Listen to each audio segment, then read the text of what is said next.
I'm Hanseoker. That sounds like a tough challenge to balance these two worlds. You're working within music sector. What got you into this field?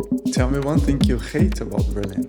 You have to sit on the table, not next to it, not behind the people. Take a seat, even though they are not offering you a seat, just take your seat. Those are very, very big topics, and I fully agree. I think that we have to reconsider the importance of culture and social works. And what kind of advices would you give for young black women that are trying to thrive into the system?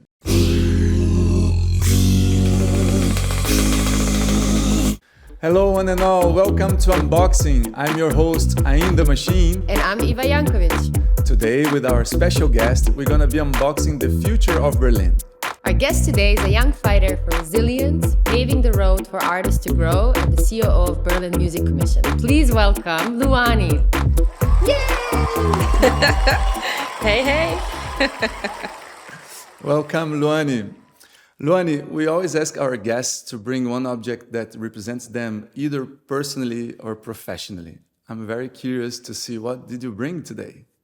As everyone that knows me knows that I love cooking, and also at the Berlin Music Commission we have a format called Frühschoppen.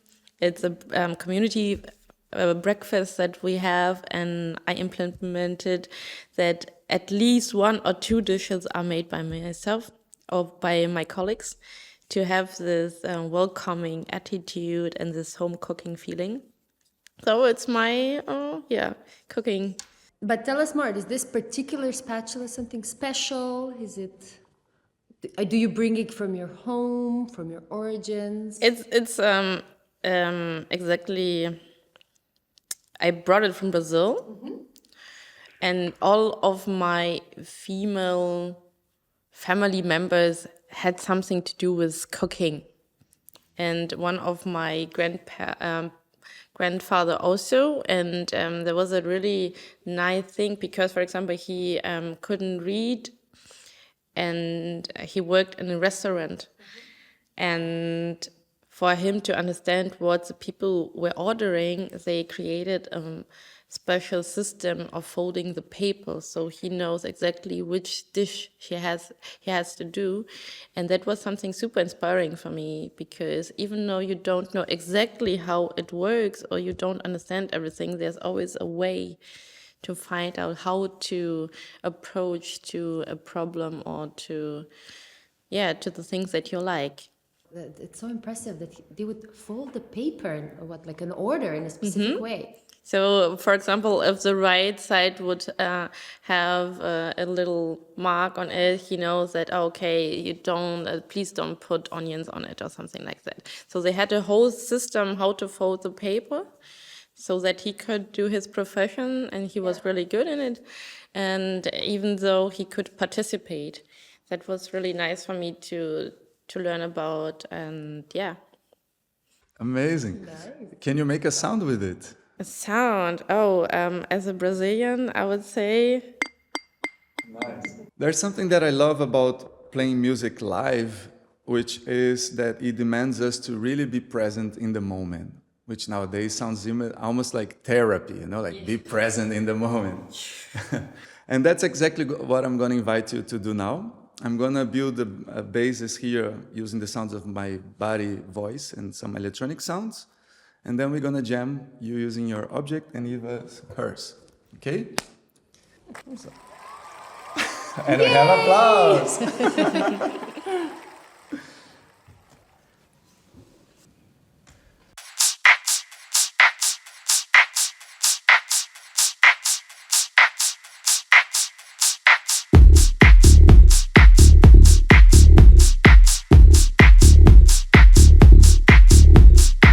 Join me. Nice.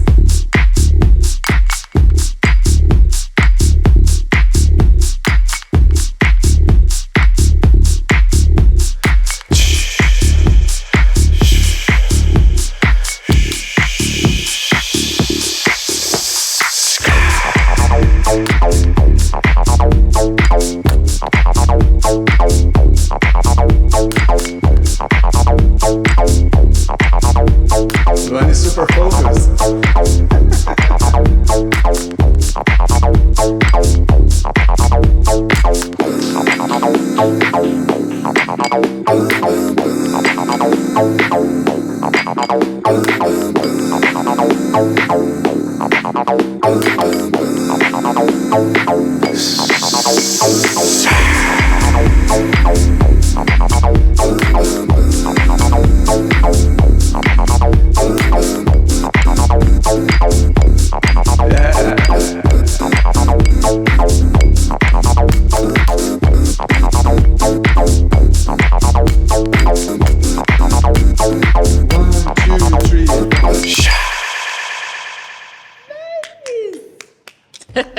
can see that she has roots, huh? Oh, wow. The swing is there. That Amazing, spatula Luan. is not just a spatula. We already know that. No, it's also, I think it's a bridge to connect people on a table. I think the most interesting thing about Afro-Brazilian culture is to get everyone on a table. And I think if you look in other cultures, there's always the same phenomenon. If you are surrounded by people that you like and share good food, it's always nicer to talk. It's always nicer to have something. So I like to resolve problems and love stories and whatever else on a table. Yeah, definitely. Nice. It's definitely a place of gathering, communion. No? Today we're recording this episode at a very special place. We are at the White Space at the heart of Kreuzberg in Moritzplatz. I have a very special connection to this area because it's where my Berlin journey started, here with Beta House, Prinzessinnengarten, and even my music studios around. The White Space is a versatile venue where you can host your events, workshops, exhibitions. It's like a white canvas for you to paint your ideas. So, okay, you just disclosed you're coming from Brazil. When did you arrive in Germany? I arrived with almost 5 years here in Germany, from Rio to Hamburg. I grew up in Hamburg, and I always say that I'm Hanseatic. For who that doesn't know, the people that lives in Rio are called Carioca, and the people from Hamburg are called Hanseaten. And I combined the both to Hanseatic, and I think that's exactly what my personally are. I try to combine the joy of life of Brazilian culture with the German efficiency.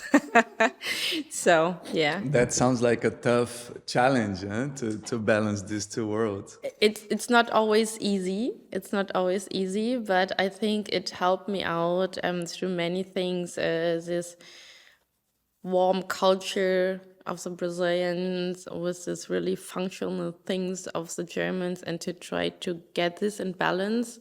I have a really strict and Brazilian mom, so for her it was like, even though you grew up here, don't forget which passport you have. So, and my father was on the other side, a really strict German teacher. Teacher on top. Teacher Oh, on wow. top, and he was always like, okay, but here are the structure and the rules. Let's have a talk about that. And I try to combine this also in my life, daily life. Well, if you get, it's a very powerful combination, actually, right? If you're able to find balance in between them, it's a very powerful combination. Yeah, somehow it works better or not, depending on the circumstances and your daily performance. But yeah, And you still have family in Brazil? I still have a lot of family in Brazil, a lot of aunts, godmothers. Unfortunately, my grandparents passed away, most of them. But I have a strong connection to them still. You're living in Berlin now. You're also running Berlin Music Commission. But before we get into that, what brought you to Berlin? Like, what got you to leave Hamburg? I mean, There was a lot of aspects. For me, it was the most important thing. I need a personal growth. So I used always to work in the culture scene, also in Hamburg. I worked with 48 Stunden Wilhelmsburg, Aitonale, all the Brazilian communities. We have them. We have a lot of Brazilian communities over there. And there was one day where a friend of my mom called her and said, I saw your daughter sitting and the restaurant, blah, blah, blah. And my mom called me and was like, where are you sitting there? And I was like, that's the point. I needed to change the city for my personal life. But also, I always was fixed on Berlin in terms of culture scene. I always participated of the Carnaval de Culturen. There is a Forum Brasil directed by Murat Soares. And I always participated of the opening sessions of the Carnaval de Culturen since I was really young. And Berlin always had attraction to me, so. And tell me one thing you hate about Berlin. I think on one hand is that everything has to be anonymous. Which sense of anonymous?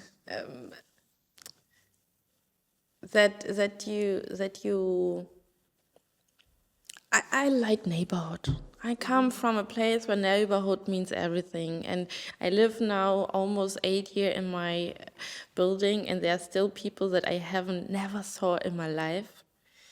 And sometimes it's really hard in terms of you need a favor or something like that. I'm still used to it. I have my 4 or 5 neighbors I can talk to and say, hey, do you have milk for me, or can I borrow your tools or something like that? That's one thing. And the other thing I would say, it's also this short living moment mentality. That normally you build something up with someone, and then after 1 or 2 years they are gone, and you never see like them. people change? Yeah, or like people move? Yeah, they move on. There's normally you have only really few persons that you can build something up with in terms of relationships or friendship or whatever. That's somehow, I think I'm still in my little village.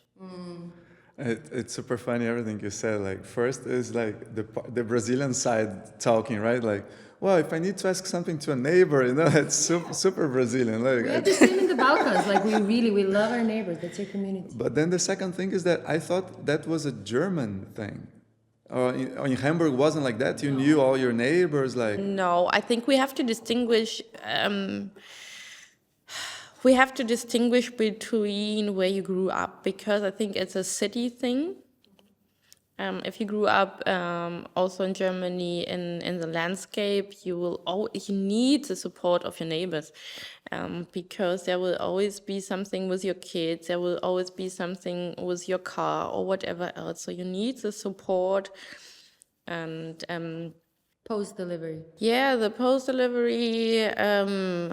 You are sick, you can't go to the supermarket, so what to do? And it's only a few years ago that Flink and whatever all this delivery supermarket thing started. But even though, if I would go to my parents to Hamburg now, we live in the northern part and next to the airport, there are not any structure for this kind of delivery service. So you are really in demand to connect with your neighbors and ask for favors and ask for help. And I think that's also a thing that we are not used to it anymore, to ask for help. And that complicated our lives here a lot. Yeah, it's not even that we're not used in Berlin. Even feels like it's not the right thing to do, right? It kind of bothering in every levels, right? After some years living here, I had to kind of think about it, like, wow, yeah, you're a human being. You need to be vulnerable, right? The city starts to make you kind of tough, and then realize you were super close, right? That was my feeling about like exactly this. I have my favorite coffee shop. I have my favorite supermarket where I know the co-workers, and I'm not shy to ask for help. It's not a thing that I like to do, but I had to learn that if you really want to go fast in your life, you need to ask for help sometimes. So, and I think that's the thing. I'm the oldest of 5. So that's the thing I also try to pass forward to my sisters and brothers, that nowadays it's okay if you need help to ask for. And I think a lot of health issues, especially mental health issue, would have been solved if people would be keen and open enough to ask for help. Yeah, no, for sure.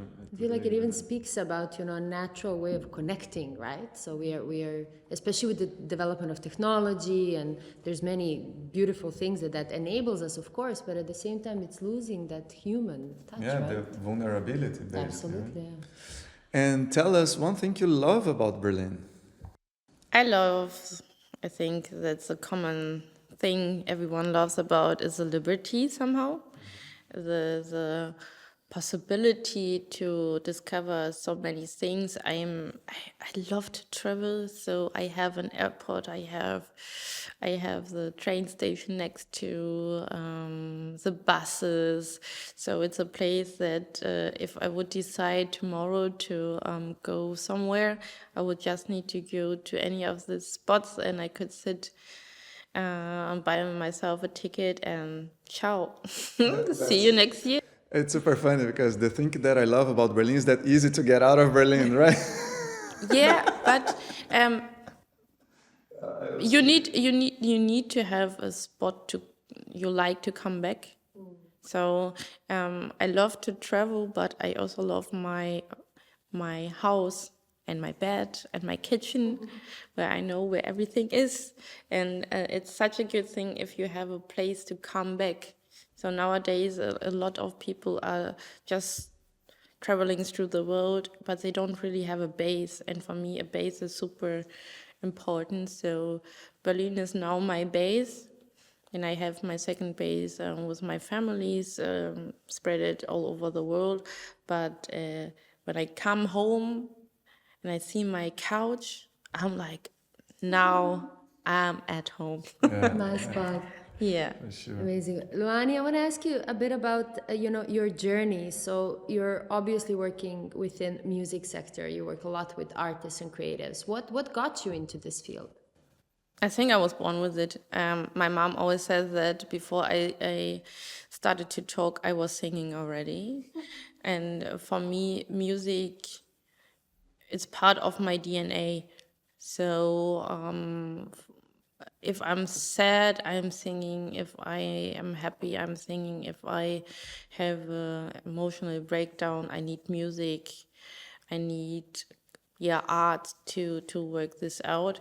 And since I worked always in the culture sector, for me was never a question to do something else. I was only a matter of how to survive and make money with the things I like without losing the joy of doing it. Yeah, it's a big challenge. Yeah. I think I found now a nice way for myself. Of course, there are always space for improvement, but with the Berlin Music Commission, I found a place where I can, model the system, give my input, but also work on already things that has been part of the city and Germany already a long time, and it's really nice to have the space.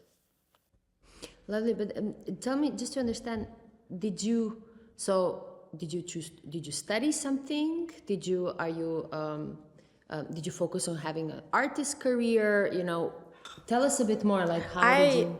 I've been part of the musical The Lion King, or at least I had 1.5 years lessons at The Lion King when I was young. I had a lot of music classes, and one part of my life I really wanted to be a professional singer, but I recognized for myself really early that was not the right way for me. And I also had this lack of opportunities. And when you grow up with so many children, you have to decide what you want to do. So my sisters and brothers were more into the sports thingies, and I were more to the music thing. And my parents always tried to give us opportunities that they could give, but for certain things you should have started way earlier than I did, for example. Piano classes, whatever. What I really had was singing classes in the school. We had a school program and a really crazy teacher. Yeah, nobody liked her, but she was really important to me, Frau Havemann. And she was always forcing me, no, you have to study and you have to do this. And she brought me to competitions and shows in the school. And from a certain point on, I was like, yeah, I don't want to do this the whole day. This studying and competition and feel so inferior. And then also a thing that we had a lot in the musical classes was the parents were worse than the children with all this pressure they put on us. And you can't be friends. You are enemies. You have to be better so than it was her. always about winning, about It being was always better. about winning, and that was something that I really hated. And then one of my brothers said, I would also like to try it. And I was like, but the conditions are really bad for people that didn't have the support early on from home. And I started to work behind the scenes. And what kind of competitions were that? Like, I was school competitions, things like Jugendmusiziert, competition with other schools or in the neighborhood or something like that. but were you playing piano? Were you singing? What No, were you doing these I competitions? was singing. I was And singing. the competitions. Yeah. So let's say a group from one school against another group from another For school. example, yeah. Yeah. And I was part of several bands, from church bands to Brazilian choir to really Hamburg sing shanty corps with sailor music from Germany in Plattdeutsch. And so I made my experience, and for me it was like, yeah, it's nice to be on stage, and I still like it, and I do it on family parties or for weddings of friends or something like that. But I'm more keen to work on the conditions. And until when were you active in music? Oh, I think until around about 10 years ago. And then I'm still active, but not in this big things anymore. So I participated also of some CDs, albums, projects of friends of mine, or I was just working a few years ago also with turning tables and the Kinder vom Kotti, where I had some little parts on it. So I'm not completely out of order, and I still have also in my mind I have some projects in my mind that I still want to realize in my life, but it's not the time yet. And for me, it's never a thing that I stopped it. I'm still working on it, but on the other side of the game. I guess your focus is not to have a career out of it, but kind of it will always be part of you. As you kind of mentioned, cooking has always been part of your families, right? So I guess art and being creative with the use of your voice. Actually, cooking and singing goes together, at least in my family. So during cooking, there were always the music, especially on Christmas. And my mom, she really loves samba, and I grew up with samba. And the new samba CDs of the samba schools always comes out to around Christmas. So on Christmas, we were standing in the kitchen listening to all these new songs, and also on New Year's Eve. And this are a whole picture for me, cooking and music. Nice. It's funny because when you say Christmas, it comes to my mind the typical northern Christmas, right? Like the white snow and stuff. But then it's Yes. That was always a thing at our house, because my father really liked the Christmas carols, and my mom calls this Katzenmusik, so cats music, and my father on the other side always said that her music was cats music. So in the kitchen we're always samba, and in the living room we're always my father's angels choir music. Why do I imagine him sitting alone in the living room while all the parties like in the kitchen going like crazy? Yeah, somehow one of my sisters and brothers always were next to him decorating the tree, and I was with my mom in the kitchen cooking. Luani, and you've been telling now like how you're in between singing and the backstage or the back, like how was your connection to the management, to call in a way of the music or the administration part? How would you call like the side that you decide, the path that you decide to take? And how did you realize that? It was because you felt you didn't sing as good as you'd like, or actually it wasn't that you were bad in something, but you realized you were better in other. Tell us a little bit like how you go from singer to be more into the organization part of it. I think it's I don't really like to think in you were not good enough for something.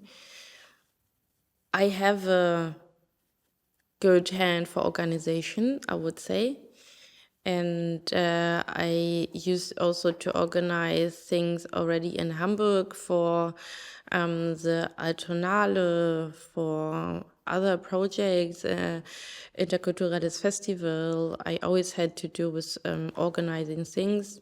And I think there was also something that I learned from home by being the oldest of 5. You have to organize yourself. Who will be the first in the bathroom? How to, so what about journeys? What to think about and everything. And I really liked it. So for me, it was not a hard decision to take, because I could and can always go back.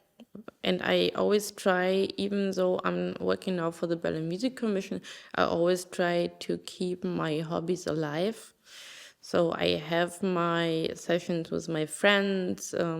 I have my Brazilian movie festival, because I think it's important that we take care of our different personalities, to be a whole person. I don't think it's healthy to just stay on one road, because you never know how far you can go with it. So for me, it was always important to keep my interests and my hobbies alive. And so for me, it was not a decision against something, because for me, it's part of the whole concept. I didn't find the conditions that I would like to have in that time, and for me it was like, okay, but it would be nice if the persons after me would find something easier to make it better for the others. Yeah, and since as a big sister thinking, I was like, one of my sisters and brother maybe would also like to go this path, and I would like for them to have it easier than I had. So that was more my thinking about, and not against something. Amazing. I love this story, and it makes total sense seeing the whole character, right? And as you said, it's an holistic approach, and it's very like big sister approach. Totally. Yeah. I love it. Amazing. So now, Luane, it's time for the questions out of the box. Open it and good luck. Okay. Shall I also? Yeah? It's very random.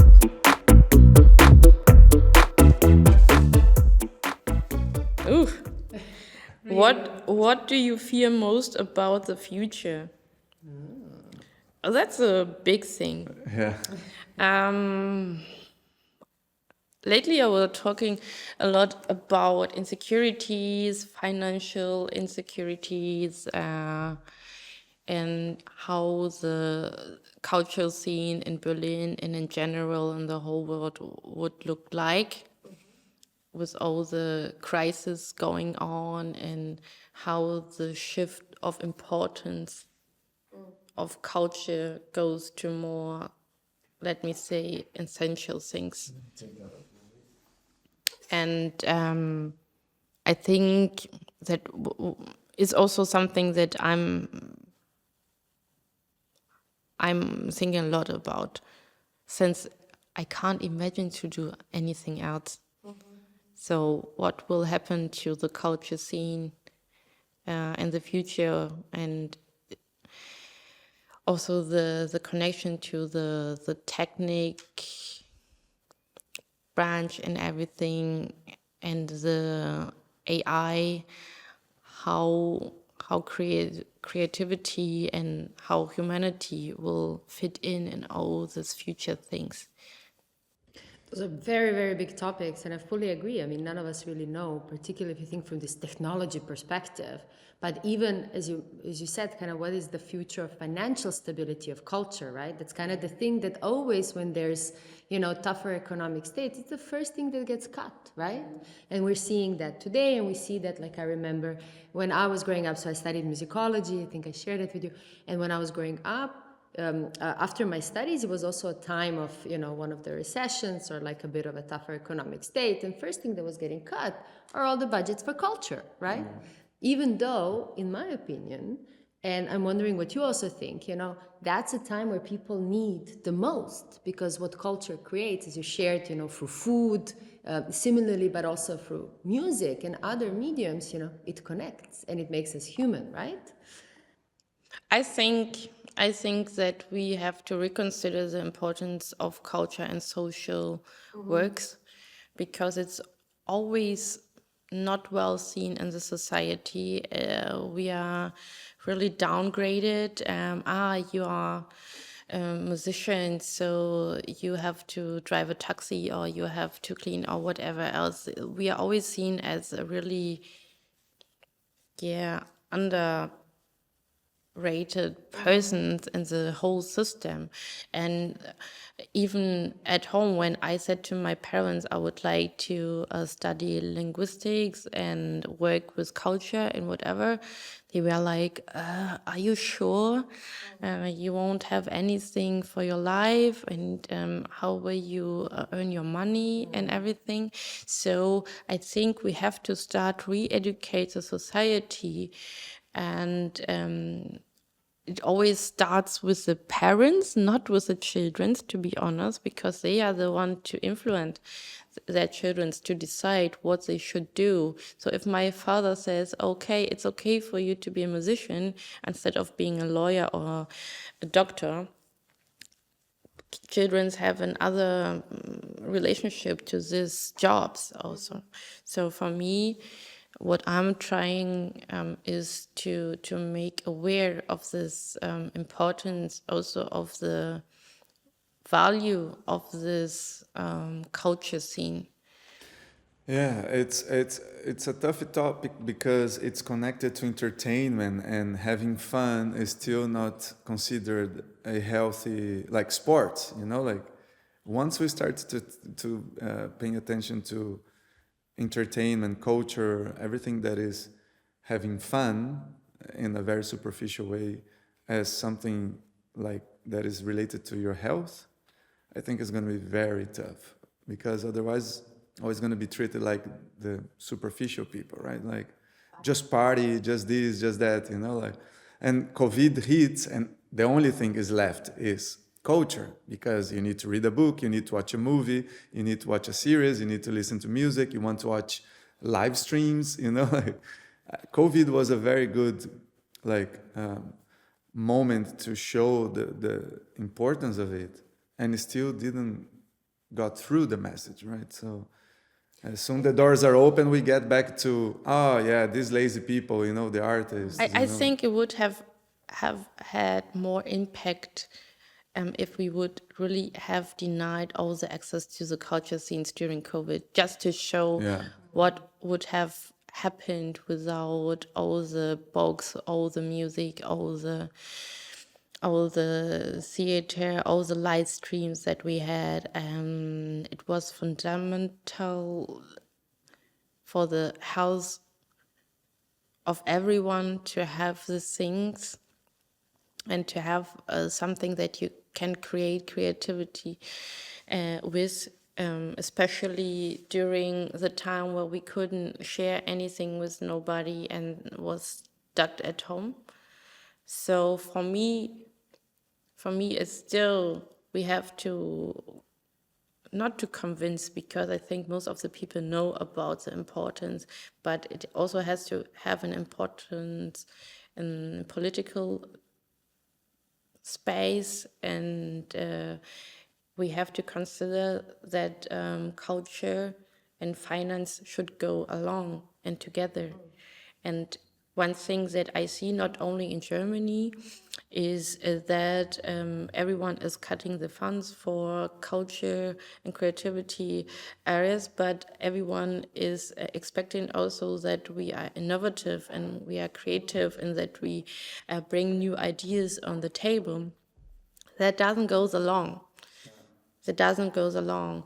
So if you're not able to see this connection, I think that we will have huge loss of information, of ideas, if we are not taking care of this. But maybe that creates a nice segue to another set of questions I wanted to ask, which is, what does Berlin Music Commission do? And how, with that work, are you changing the opportunities for artists in Berlin? The Berlin Music Commission is an association with almost 200 members, and we are mostly doing network, lobby work between the organization and institutions and the politicians, but we also are doing knowledge transfer and creating spaces where people can get in touch with each other. So I think nowadays these rooms or the spaces are more important than ever to give the opportunity to talk about things openly and to discuss things out. I think we are also in a time where we have to learn how to discuss things out.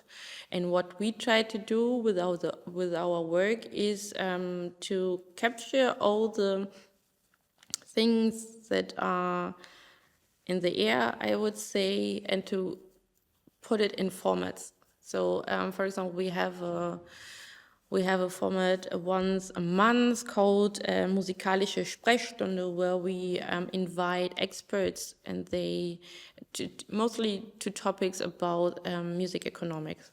So, if you have a question about how to work with the GEMA, how to make a good marketing strategy on TikTok, how to implement certain work law strategies in your company.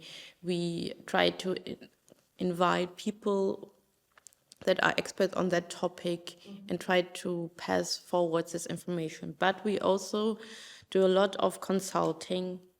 One of the most important things that we are doing since 3 or 4 years is the transformation processes, diversity work, also sustainability work. So, but this for me all go in one topic. It's about how we want to work in the further 20, 30 years in the music and culture industry, and what tools do we need to achieve this goal. So when I talk about transformation and I talk about diversity and sustainability in terms of not only ecological sustainability, but also social and economic sustainability, that are not often clear enough for everyone. So we try to break it down and to live it so people can see, they are doing it like that. So if I do it like that, I'm not losing any parts of my company, but it can make things better. So that's mainly part of my work, actually, to implement the transformation processes. So work should be fun and nice, and we have more structure, more how-tos, more framework, more diversity also in terms of who are participating on the events. So everyone knows that the music industry is a really white, male-dominated place. So to empower people to take seat on the table and not next to the table and not on the side of the table, but at the table, and say, okay, I'm also allowed to sit here, and I'm also allowed to talk about things. And I think, that's a big work, and we are far away to say that we are already on our topic and on our aim, but that's the challenging work that we do. And what are maybe the three main challenges or three main misconceptions that artists or musicians in Berlin or among your members have that you are continuously seeing repeat and trying to change? We talked about earlier, I think they should ask for more help. Okay, so they don't we ask have for help, or they're afraid to ask for help? It's more about, since we are in an area where everyone is doing their DIY concepts, we have more and more DIY artists.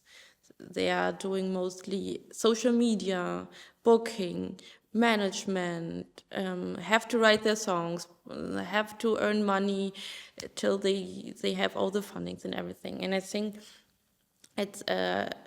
it's important to tell them that it's okay to ask for help, because most of them are afraid. If they say, hey, I'm struggling, I would need someone to give me a hand. It's not well seen in the conservative area, so most of the people are afraid to book or to work with someone that are asking for help, because they see a little of inferiority in this. I think this is one thing that I most hate about it, and I would like to change. I don't want to work in a system that's still not accepting that we need each other to survive and to work forward. And other things that I also see is most of them don't know all the information they would need. So if there a music pool, for example, that can give you advices with your career, or if there are a founding institution like Initiative Musik, like Music Board. So one thing that I started with the Brazilian embassy, for example, is I'm trying to now share more information with them for Brazilian musicians that are coming in the city, to pass along the links or the 10 most important institutions that should know, so that they have a start and a base where they could look for. And there are so many things going on outside, and mostly you don't have a concrete partner to talk to. So also more mentorship and more, I have a couple of questions related to what you said. Back there you said Berlin Commission serves to lobby. What are the elements that are inside this lobby? Like you said, companies, to whom Berlin Commission serves? we try to make the condition for musicians and institutions in Berlin, but not only in Berlin, better. So in terms of work agreements, in terms of structural things. If we say, if 200 institutions says, hey, we don't have enough room to assign, or we don't have enough support from the politician in terms of all the problems they have with the neighbors because of the loud music and everything. So we are one point or one bridge that can make the access to the politician easier. And yeah, there are a bunch of things that if 200 people would ask for a consulting with a senator, for example, or something like that, won't work out. So we try to collect all the information and all the needs, and then write it down and go to the politicians and talk to them about that. Do individual musicians can knock at Berlin Music Commission doors? We are not meant to work for musician. We always have this purpose to work with economic-based companies and DIY musician. So for us, if you have a specific top as an artist, it's better to go to the music pool, for example. But if in terms of work condition, for example, if I say, okay, 200 musicians comes together and says, oh, we all have an issue with the club, whatever, or with the institution, blah, blah, blah, and we need help to address this issue. Would you mind to help us? Then we can do So like something. the guardians of musicians in a way, or like of more of music enterprises and company. to assure that everybody's Yes.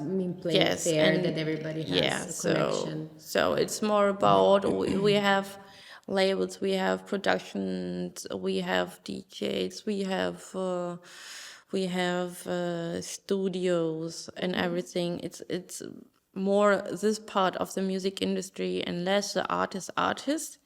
Of course, there are always artists also being a booker, also being a manager, but for the solo artist career, there are other institutions that takes better part of it, Like the music pool. for example. Any other you would suggest to musicians watching it, looking for help? There is always depends on what you need actually in your journey. So if in terms of fundings, Initiative Musik music board is a good, or if you are looking for a residency, music board is good. If you are looking for rooms for your band and everything, then there's House of Music or Kultur und Kreativräume. But nowadays we don't really know what will still be open next year. So with all the cuts of the funding, there are a lot of institutions and a lot of organizations really struggling, and we don't know how the system and the music landscape will look next year. And also it's important to understand that a musician and the whole construct of music is a own music ecosystem. So it's not only because you're a musician that I treat you only as a musician. I have to look, okay, who are traveling with you, who are organizing your tourney, who's your driver, who's cooking for you. So all these people are part also of the music industry, and we try to address this and to also educate people that don't really have access to the music industry, and to explain to them what the music industry in real life means. And that's not only the musician. It's about the whole system that's behind you until you can perform on the stage. So you'd say that Berlin Commission then takes care of the music industry as a whole, right? The companies, the workers, all kinds of That's the aim. layers. Yeah, that's the aim. And the challenges that you just mentioned, I mean, we all are aware of, the crisis and the economical and political instabilities worldwide. Is this specific to Berlin? Challenges of like fears of which institutions will be there tomorrow, which won't? Are these challenges only Berlin is facing, as it's kind of Bohemian capital, or I would like to claim it as a Bohemian capital of Europe? I'm just going to put it out there. Or are we talking worldwide? I think in the moment it feels like it's only Berlin, but I think that we have to look around. And I just went to the WOMEX, the World Music Expo, in Manchester this year, and talking to other people there, they are all facing the same things. In Berlin, still with the cuts that we have, was one of the cities with most shared fundings and everything. So we are in a really privileged position somehow, but somehow I think it's also not really in the head of the people how important the culture industry is for Berlin. So, and I think this a poor but sexy thing, Gone. it's so yesterday. It's so 2020 or 2010. 10. Exactly. So we have to reconsider, and we have to also think about what are actually the real motor of the Berlin city, what drives the people, and what makes people wanna come to Berlin. And most of the time, if you ask people, you will get the answer is the culture scene. So the moment we all check the importance of us as a culture production system, I think we will have a lot of power. We will have a lot of power and a lot of possibilities to model the face of Berlin. I mean, I love that. I mean, this is why we started, unboxing the future of Berlin, right? Because we all, as residents and lovers of Berlin and expats and migrants, and give us all of the other titles, we all came here for the reason, but why do you then still stay? Why are people coming today, right? This is kind of the main question. Sorry, Diego, you had a question. No, it's not a question. It's that the opposite of what he said, right? If we organize ourselves and the cultural scene gets fed, it's something super powerful, and the opposite is a catastrophe, right? Because if what makes Berlin Berlin is this scene, and if this scene is not there, what is left for Berlin, right? Because we had many guests here saying that Berlin's an ugly city, like ugly city with slow bureaucracy. That's what's left. and then and the opposite is what makes Berlin is the diversity, is the cultural scene and everything. So if that's not there, what is going to be left for a city like Berlin, right? The lakes in summer, Yes.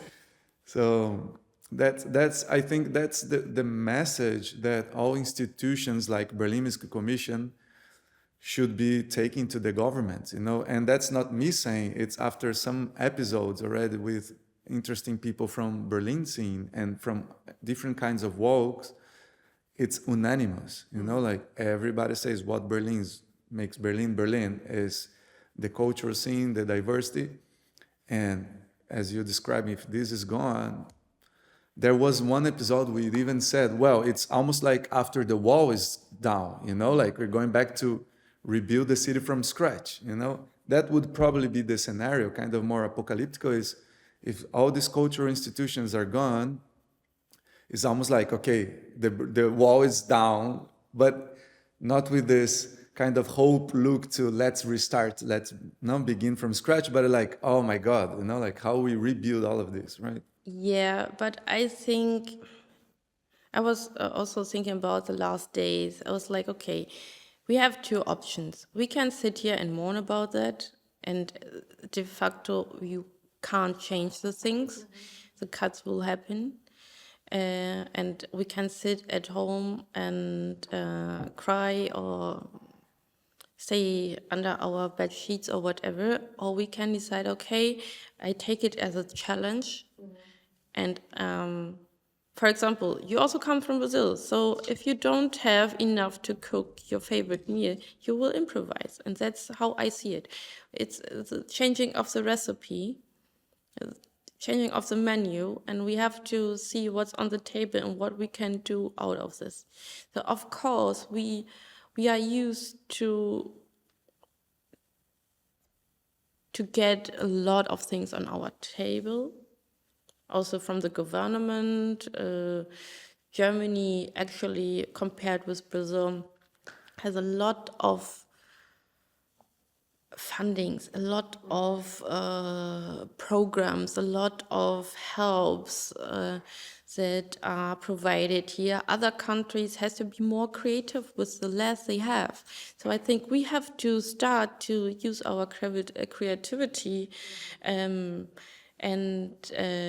don't like the cuts. It's a big challenge also, because it always means you have to fire people. It always means that you have to reconsider all the strategies, plans you made for the next 2 to 5 years. Everything that you were working on it's from one day on the other, it's gone. So now we are starting again all the work over and over again, reconsidering, with less money, with less people to work, with less access to rooms and whatever else.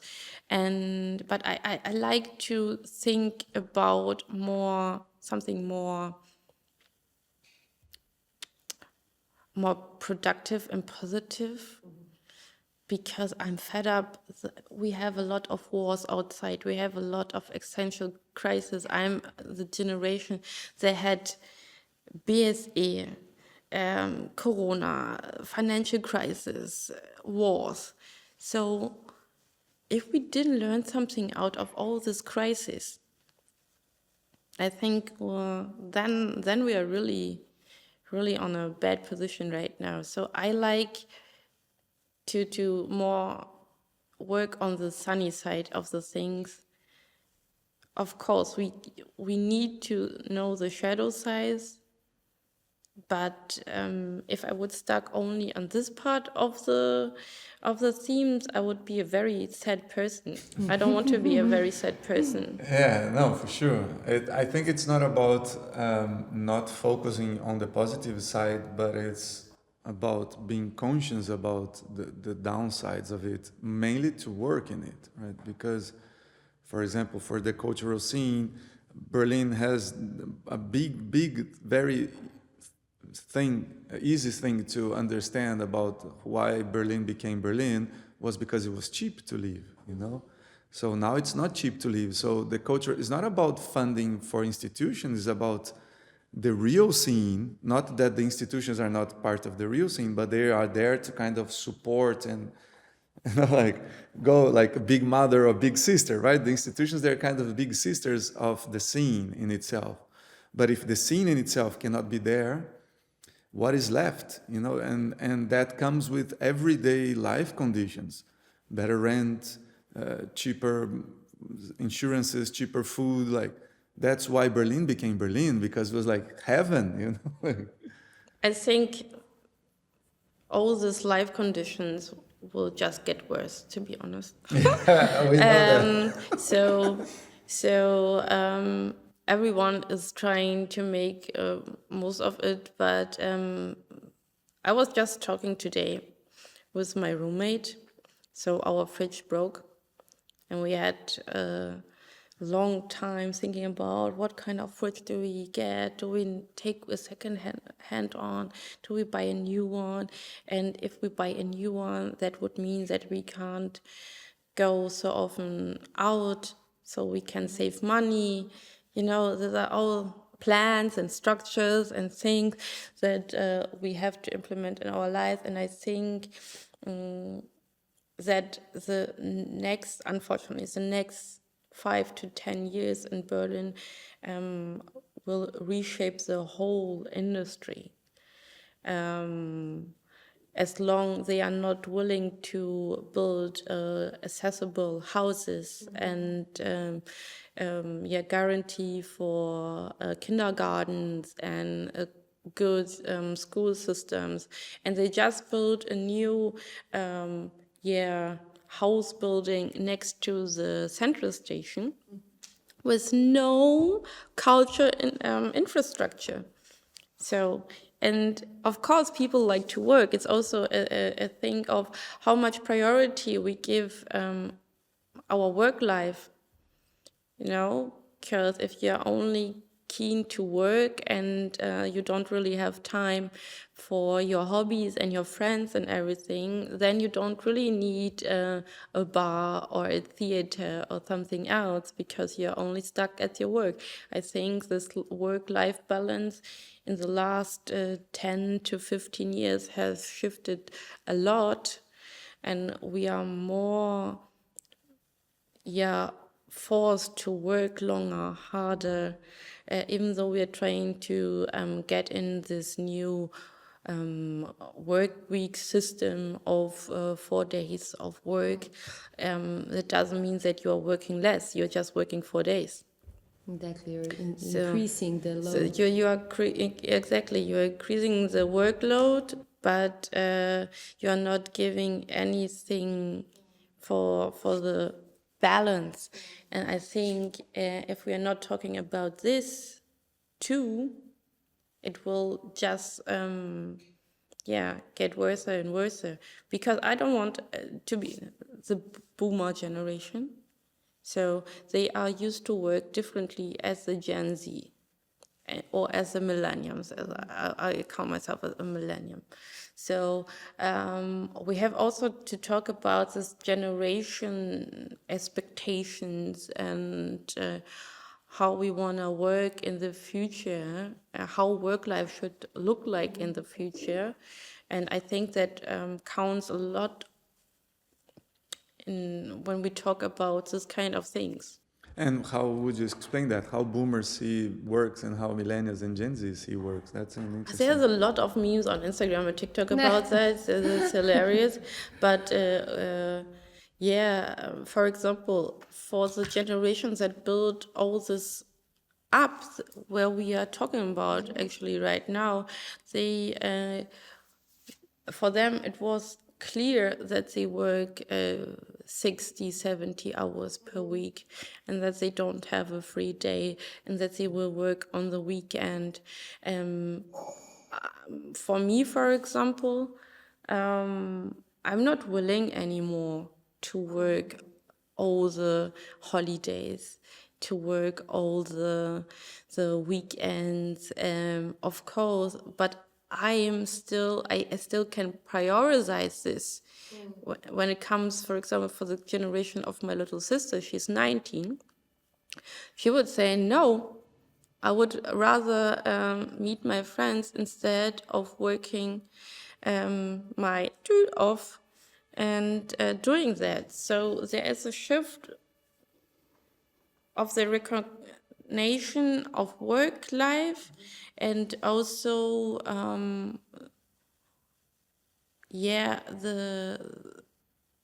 the will, how much do I want to work and for what?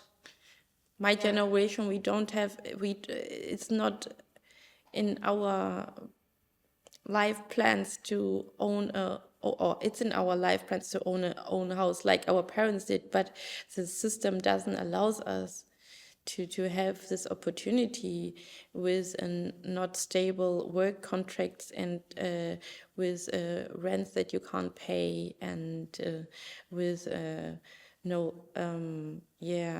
life constructions that allows you to build such a big thing. So, and for my sisters and brothers, they won't have a rent.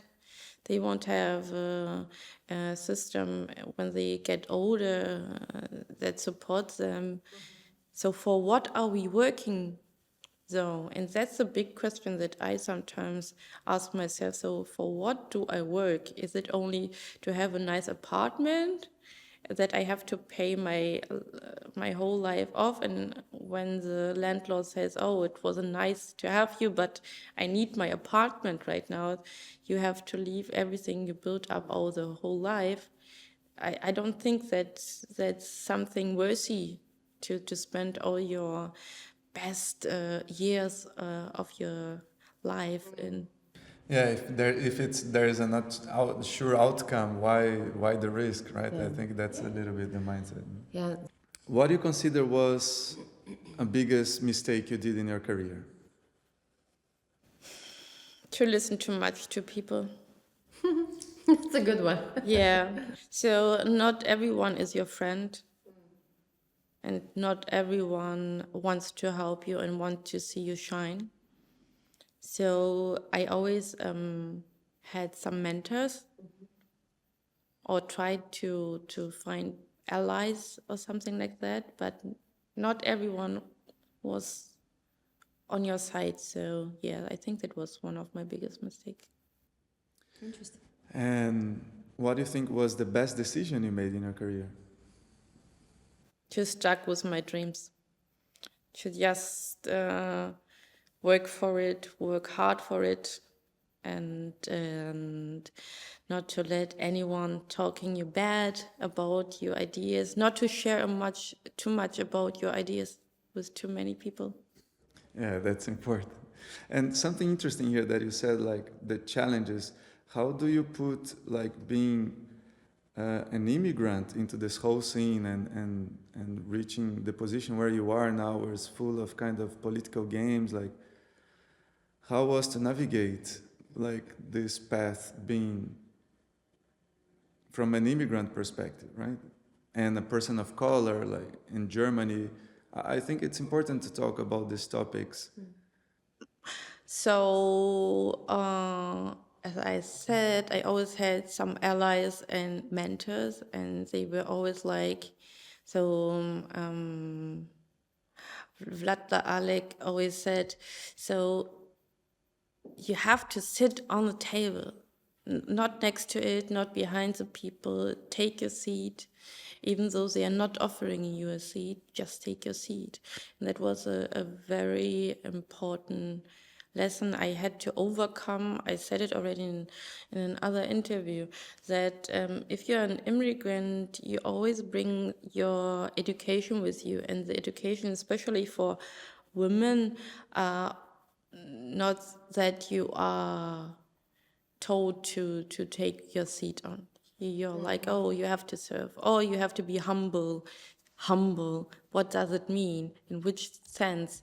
So you always has to be obedient in our thing. And that was things that I had to deconstruct to also against my education and my mother's education as a black woman, and said, no, I think in this case I need to step back and to take another position and to reevaluate the things that I'm doing.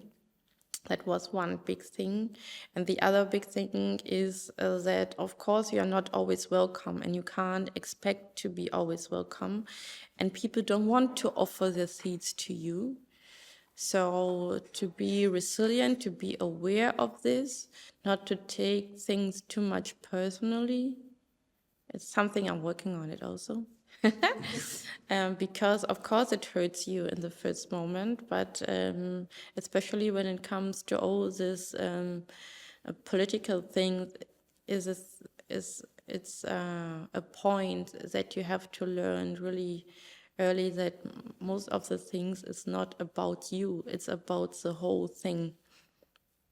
So, and even though it seems to be unreachable, you should try it. And what kind of practical advices would you give for young black women that are trying to thrive into the system that is still like full of barriers? it's a hustle and flow game. So you have to work on yourself. You have to find out what are the tools that are missing for me to take place. You have to be persistent, but I think all women and all Black women knows that already.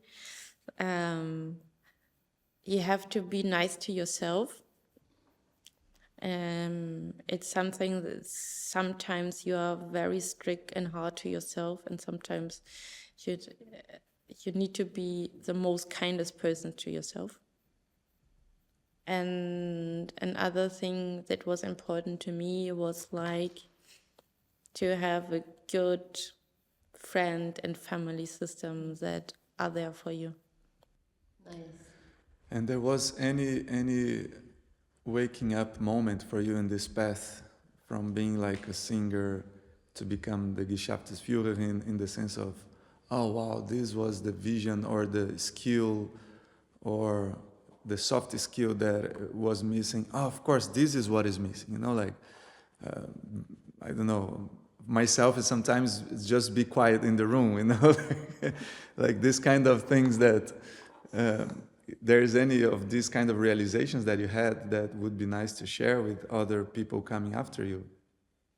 I think one of the most important things in my work is to listen what is not said. Because people say a lot, but it's more important what they are not saying. And it's also about to have a connection to all generations. I think I always grew up next to older people, so to learn how to listen to the different generations. So the older people has a lot to share. If you are willing to accept their advices and to listen to them, you can learn a lot. You don't need to do all the same mistakes they did. And on the other hand, also to not forget who's coming after you and listen also to them and what they have to tell you. I think that's, a thing that helped me out a lot in my career. Super nice. I love it. So now it's time for the questions out of the guest book.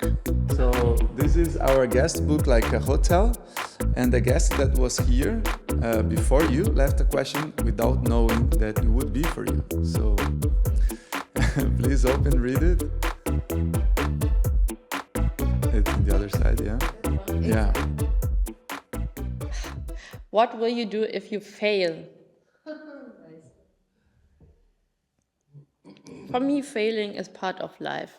So if I fail, I will start everything again and try it again. Amazing. Nice, very resilient. I love that.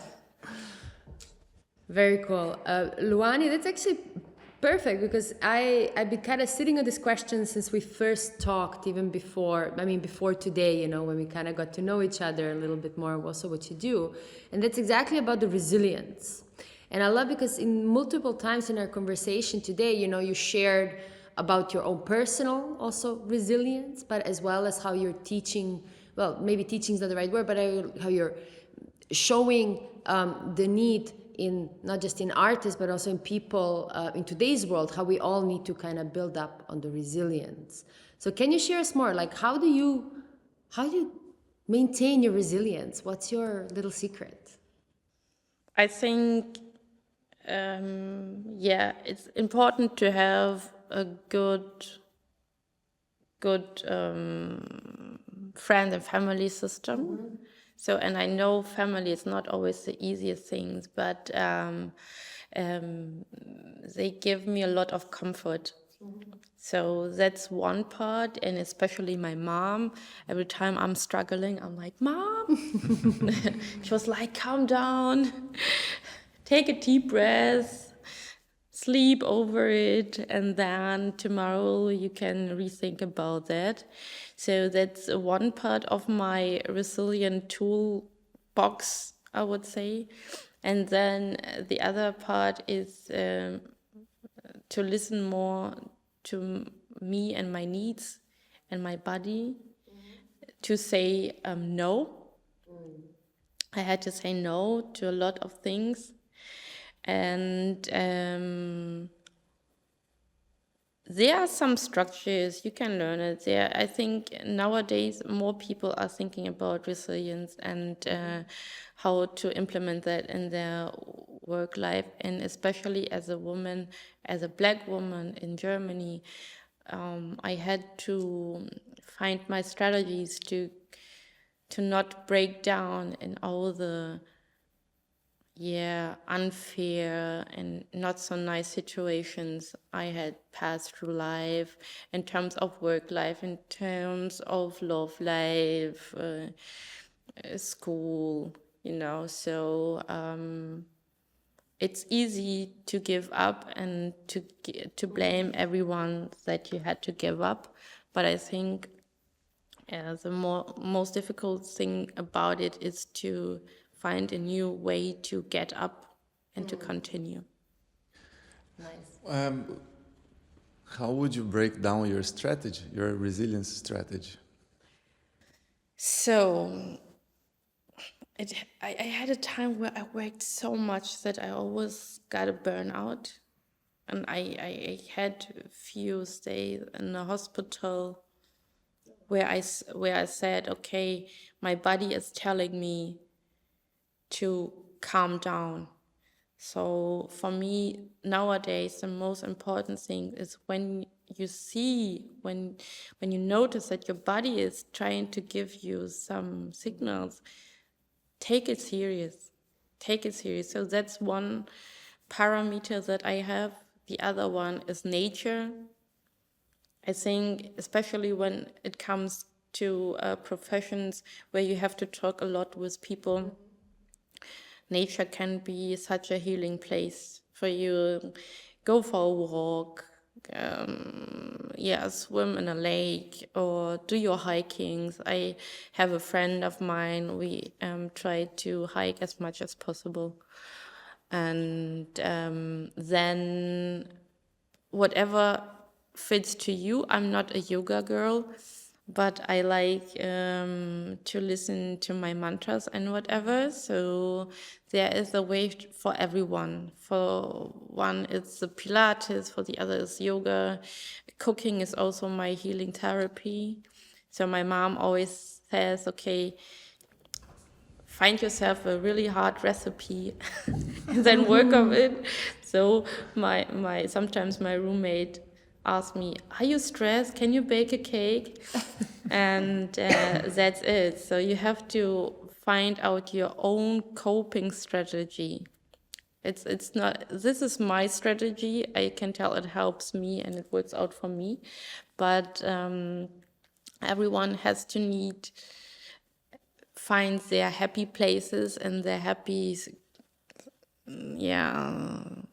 breaking off out strategy.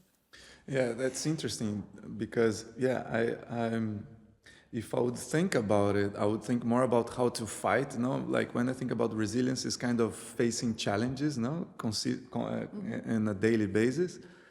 And if I would think about the strategy, would always be connected to how to let's go to fight, right? And it's interesting that your strategies, once I leave the fight, how do I recover, right? That's a very interesting perspective on resilience. It's like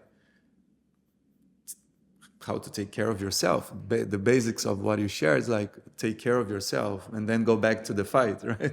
Yeah, you have to be aware that there will always be a fight. So, and there are always situations that you can't change. So how do you deal with the situation that you can't change? You can just, freak out, you can give up, but then the other one, I don't want them to win. So I want to win. So I need to find a strategy how to work this out for me. And sometimes it works better than other days. And sometimes I need to call my mom. And sometimes I need a good talk with a friend or go for a walk in the nature. But depending on the problem or on the fight that you have to take, and also to consider, is it worth it to take this fight? Yeah, because sometimes it doesn't Yeah, it's bring not you worth it, yeah. anywhere. So do you want to really spend all your energy on this fight? Or is it better to step back and say, okay, just do your thing, I go my way. It's a different way, it's not the same way. And sometimes you get really surprised by the outcome of this, because then maybe you didn't took the way that you were planning of to take, but if you take a side cut or whatever, you will also get to your point. I love that. I think it's such an important thing what you just share, acceptance and letting go. Yeah. And I feel like, and it's so insanely hard. It's very, I almost want to call it unnatural. I don't believe it's unnatural, but somehow I feel like we made it. But accepting and letting go, yeah, very nice. Thank you for sharing, Luani. It's very nice. Very nice that you're open and, you know, quite in tune with some of your toolboxes, but also with the knowledge, you know, that you share. I want to ask you about your vision for the future, right? Thinking about where you are now in life. How do you see, like, what are some of the visions for your future that you have? My vision for the future. I was just thinking about, because if someone would have told me that I would have occupied this position a few years ago, I would say, crazy. So I'm a person, I always do my list on the 30th of December. I write down my bullet points for the next year. And then I make somehow a strategy for the bigger goals. And I think for the next years, in terms of professionalism, I want to become more easygoing. So the last 2 or 3 years were really hard, because I was pushing myself really hard. So, and I was focusing on implementing not only things in my professional area, but also in my life. And I was not really nice to myself. So I want to be a little bit more easygoing, more go with the flow for the next few years. And stay focused on my topics as more equality for women rights in all terms of music industry, transformation process, diversity. Diversity is something that I live every day just by being me. But that's not only a topic, that's also a life mission. And to empower people to say what they think and to continue. Nice, it's very interesting. And how do you see the future of music industry? I see that there will be a big change in the next 4 to 5 years, when all the people that built up the system that we knew now will just leave the stages. And there will be a shifting system to the younger generation. So it's already happening actually right now. So for example, the Buddha house had a generation shift. So many other companies are now in the same situation. So I think that we can expect big and new things in the music industry in terms of this aspect. But I wish for the future of the music industry that the work conditions will be better, that there's bigger understanding that sustainability and work-life balance is not only a buzzword, but it's essential for the next few years. And yeah, that we can be a little more human again. Beside all the techniques, things that is going on in the world, that we don't forget our human sides too. Very nice. Yeah, amazing. The last one. How do you see the future of Berlin? Hot.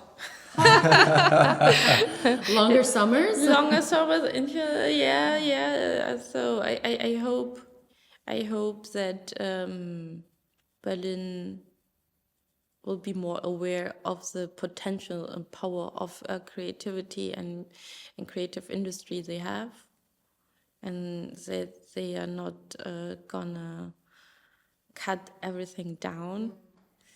And I hope to be still there and to see a mind shift of the persons, to recognize how beautiful and important it is to have the systems around you. Nice. Speaking about creativity. Now it's time for you to become our guest music producer. Oh. Yeah. So what we're gonna do now, we're gonna compose together the soundtrack of the episode, and we're gonna jam. So let's put the headphones. So the first element we need to choose is the BPM, the speed of the song, okay? Are you hearing the click? Yes. You want faster or slower? A little bit faster. Nice. Now, you'd like to start with drums, bass, chords. What would be the first instrument you would put? Drums. Nice, of course, Brazilian. So now we need to choose the drum sound. You let me know. I'm going to show you. You tell me I like Okay. this one or not.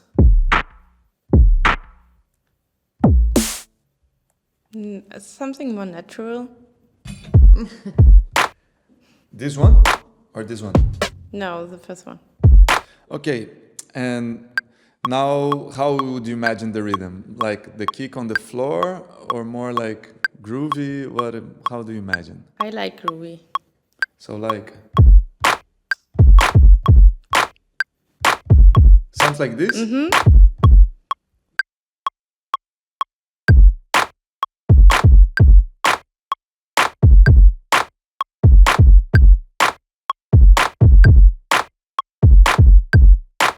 Yeah? Mm-hmm. Now what would you add? Snares. The snare.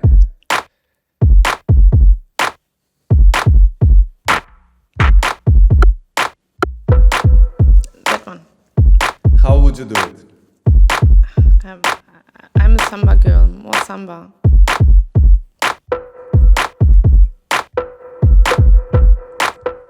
Yeah.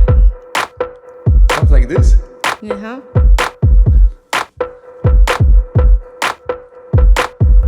What else Okay. would you add? Bass, chords? Bass, of course, bass.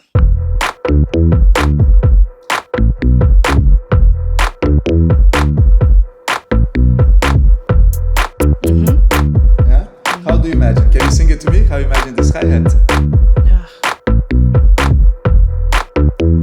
I would just put in. Okay. Yeah.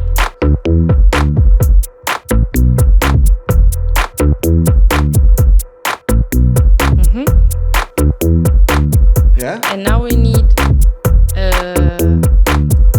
Can you do a groovy bass line under or guitar line or something? I think I can put a kind of a dry guitar. Sorry. No, don't sorry. You're the music producer, so Yes. that's the whole idea.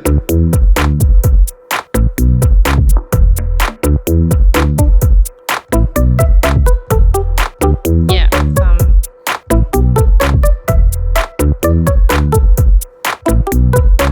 Something like this? Or how you imagine? Do you want to sing to me? No, it's okay. So this one. Okay. Yeah, this one. This one. Yeah. Yeah.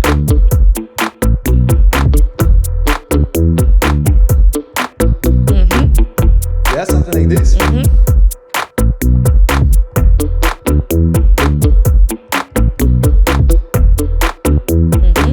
Yeah.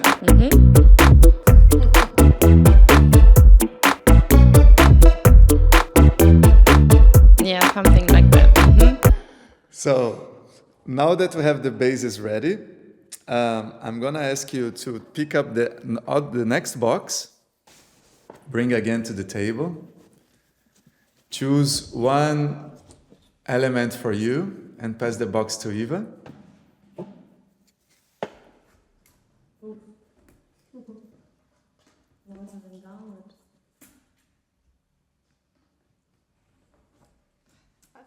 Oh wow!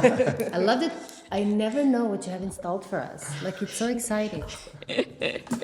So I'm not forgetting about the voice, right? I'm just putting this. Okay. Okay. I'm just putting this to kind of take a little bit of pressure out of you because I put you on the spot with the voice. But I hope that we get some voice in it. Okay. Okay.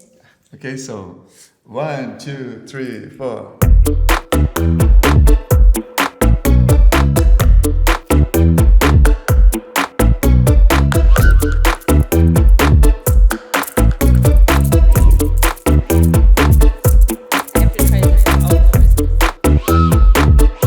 Yeah, doesn't need to be very close to the mic. Huh?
Hey, beautiful. Oh, like the silent walk. Thank you very much. Thank Luani. you, Luani. Thank you, Yeah, Diego, Eva. for the coordination, orchestration. Luani, you're such a kind, calm, creative, and absolutely resilient soul. Like, thank you so much for sharing and for coming Thank over. you for inviting It was me. lovely to chat with you. Thank you very much, Luani. Thank you for sharing all the knowledge, our experiences. It was very, very beautiful episode. Thank you very much. Thank you. Thank you. It was a pleasure to be here with you guys. Thank you. Thank you, everyone. See you in the next episode. Bye. Bye-bye.